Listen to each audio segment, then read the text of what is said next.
Hello everyone, আসসালামু আলাইকুম। সকলে কেমন আছো? আশা করছি সকলে অনেক বেশি ভালো আছো এবং সুস্থ আছো। তো আল্লাহর অশেষ রহমতে আমরাও অনেক বেশি ভালো আছি এবং সুস্থ আছি।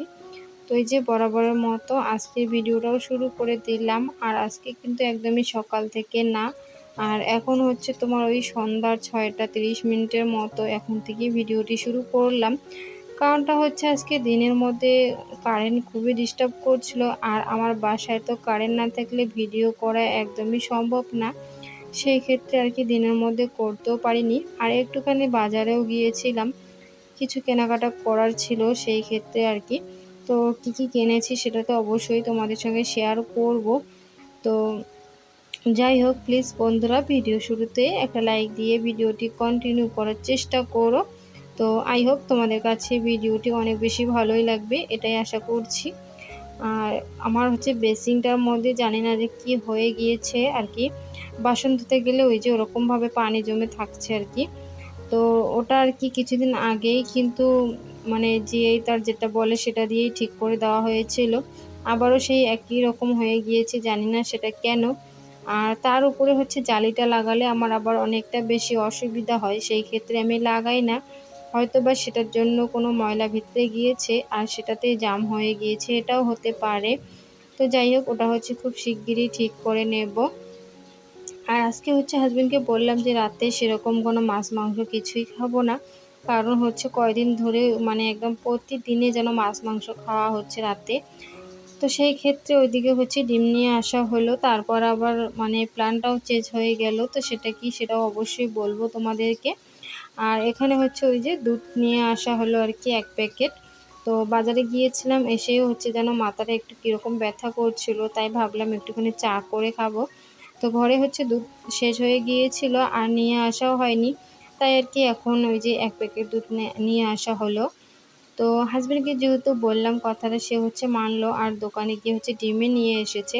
কিন্তু তারপরে আবার আমি ভাবলাম যে রাতে হচ্ছে আজকে যেহেতু মাছ মাংস নেই, তাহলে ডিমটাও হচ্ছে খাবো না। কয়েকদিন ধরে দুপুরবেলা আবার ডিমটাও বেশি খাওয়া হচ্ছিল, তাই ইচ্ছেও করছিল না। তো ভাবলাম একটুখানি হচ্ছে আলু সিদ্ধ এবং ডাল, পাঁপড় ভাজি এসব দিয়েই হচ্ছে রাতে ডিনারটা করে নেব। তো সেটাই আর কি করব। তো এখানে হচ্ছে এই যে এখন কিন্তু চাটাও বসিয়ে দিলাম আমি। আর ডিমগুলো হচ্ছে পরিষ্কার করে মানে ধুয়ে রাখতে হবে। তো এখন হচ্ছে সাইডে রেখে দিলাম। আর এখানে হচ্ছে ওই যে এখন দুধটাও কিন্তু গরম করে নেব। কারণ দুধটা হচ্ছে গরম এখন না করলে পরে আবার নষ্ট হয়ে যাবে সেই ক্ষেত্রে। আর এখানে হচ্ছে ওই যে চাটাও এখন আর কি ঢেলে নিচ্ছি। কারণ হচ্ছে এখন দুইজনে আর কি একটুখানি চা খেয়ে নেব। নিয়ে হচ্ছে ডালটাও বসিয়ে দেব।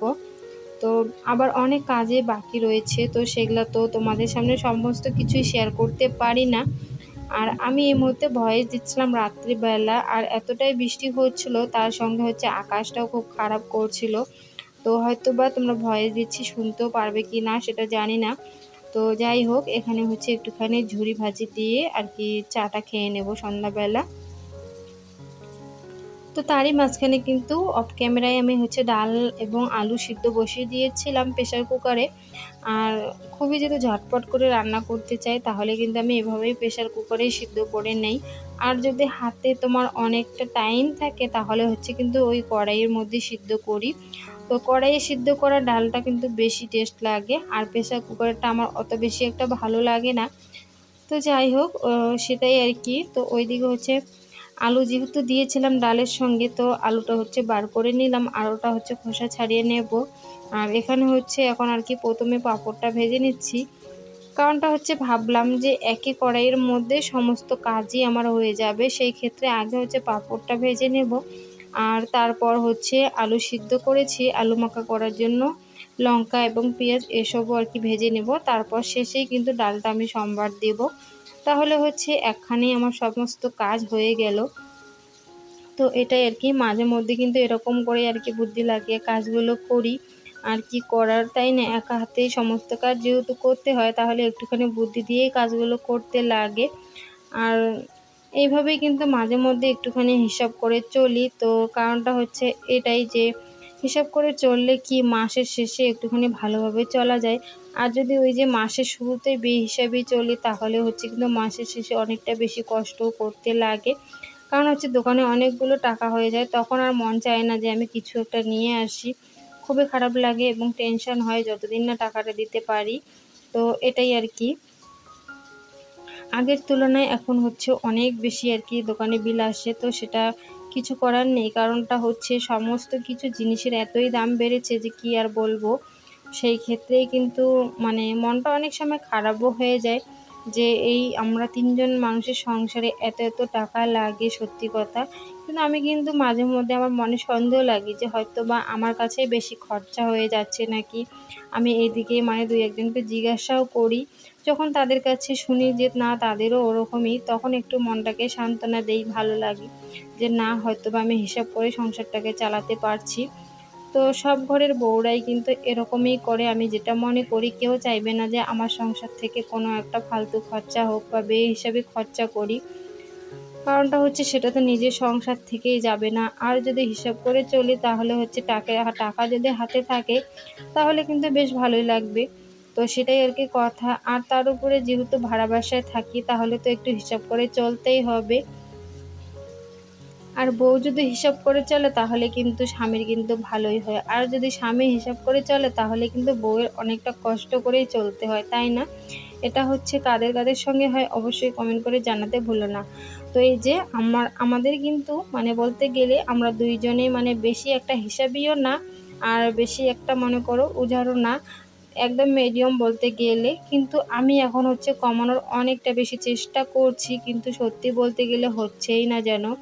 কখনো দেখা যাচ্ছে যে অনেকটা বেশি হিসাব করে চলছি। আর মাঝখানে এমনও হয়ে যায় যে কিছু একটা কারণবশত অনেক টাকা খরচা করেও ফেলি। কিন্তু পরে আবার অনেকটা বেশি খারাপও লাগে যে বেকার সেই পয়সাটা আমি নষ্ট করলাম। সেটা থাকলে হয়তোবা আমার সেভিং হয়ে যেত টাকাটা।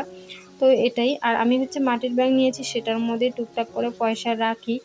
তো মানে একটা মধ্যবিত্ত ঘরের বউদের কিন্তু এইসব বুদ্ধি কাজে লাগাতেই হয়, না হলে কিন্তু কখনোই হবে না। আর একটা কথা, যেটা বাইরে আছি এখানে বিপদে পড়লে কেউ ৳১ দিয়ে সাহায্য করার মতো নেই। আর আমরা বিদেশে থেকে কোনো একটা বিপদে পড়বো সেটার জন্য বাড়িতে যে হাত পাতবো সেটাও নিজের কাছে যেন ভালো লাগবে না। তো সেটাই আরকি সবসময় ভেবে চিন্তে চলি। তো সেটাই। চাইলেই কিন্তু অনেক কিছুই করা যায়। তারপরেও হচ্ছে সেটা মানে মনে একটা ধৈর্য নিয়ে আছি যে না, আমার হচ্ছে মনে যেহেতু অন্য জেদ রেখেছি তাহলে হচ্ছে এসব আর করাই যাবে না। কারণ তোমরা তো জানো মেয়ে মানুষের মানে ব্যাপারটা, একটু বাজারে গেলে এটা ওটা দেখলে কিন্তু অনেক মানে মন চায় নিতে। কিন্তু আবার ভাবি ভাড়া বাসায় এত কিছু নিয়ে করবোই বা কি? এখনো তো উপরওয়ালা আমার নিজের বাড়িঘর কপালেই লিখলো না, হলো না, তাহলে আর এত কিছু নিয়ে কি করব? কিন্তু মাঝে মধ্যে না মনটাকে আবার বোঝাতেও পারি না, তখন খরচা করে ফেলি আর পরে হচ্ছে অনেকটা বেশি আফসোস করি। তো তোমাদের সঙ্গে কথা বলতে অনেক কাজও করে নিয়েছি, ডাল সম্বাদ দিয়ে দিলাম আর এখন হচ্ছে ওই যে আলু মাখাটাও করে নিচ্ছি। আর এই আলু মাখার মধ্যে যদি ধনিয়া পাতা থাকতো কত না টেস্ট হতো, অনেক ভালো লাগতো কিন্তু। আমার তো একদম অনেক ভালো লাগে ধনিয়া পাতা দিয়ে আলু মাখা বলো বা টমেটো, অনেক বেশি ভালোই লাগে। তো যাই হোক এখানে হচ্ছে করেও নিলাম। আর এই জিনিসটা হচ্ছে ওই যে আলু সানার জন্য আমি নিয়েছিলাম কিন্তু সেটা আমি এতদিন থেকে ব্যবহারও করিনি। তো আজকে হচ্ছে মনটা চাইলো, সেই ক্ষেত্রে হচ্ছে আজকে বার করে সেটা দিয়ে আলু মাখাটা করে নিলাম। আর আজকে কিন্তু দুপুর মানে রাত্রিবেলা আরকি কি করলাম সেটা তো তোমাকে বলেও দিয়েছি। তো এখন হচ্ছে একটুখানি দেখিয়েও দিলাম। এই যে পাঁপড় ভাজি এবং আলু মাখা করেছি। আর তারই সঙ্গে কিন্তু ডালটাও রান্না করে নিয়েছি। আর ডিম তো নিয়ে এসেছে, সেটা তো তোমাদের সঙ্গে শেয়ারও করেছি। কিন্তু সত্যি কথা যেটা, মাছ, মাংস, ডিম কিছুই খেতে ইচ্ছে করছে না।